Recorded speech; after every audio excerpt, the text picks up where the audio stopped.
Tesla is trying to get to full autonomy using only its cameras and software.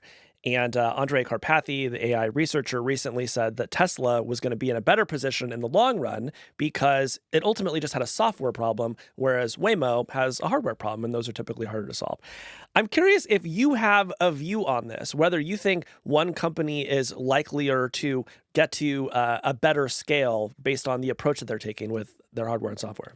I mean, I think that hardware costs scale down over a period of time. So sure, Waymo has a hardware problem, but they can solve it. I mean, the history of compute and hardware is like the costs come down very, very significantly.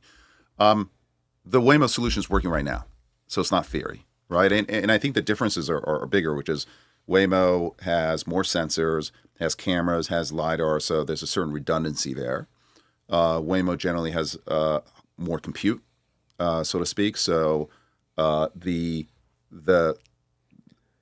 inference of that computer is going to be just better, right? And Waymo also has high definition maps that essentially makes the problem of recognizing what's happening in the real world a much simpler problem. So under Elon's model, the weight that the software has to carry is very, very heavy versus the Waymo and most other player model where you don't have to kind of weigh as much on training and you make the problem much simpler as a compute problem to understand. I think eventually both will get there. But if you had to guess, like, who's gonna get to sort of a viable scale first? Listen, I think Elon eventually will get to viable scale, but for the next 5 years, I bet on Waymo, and we are betting on Waymo.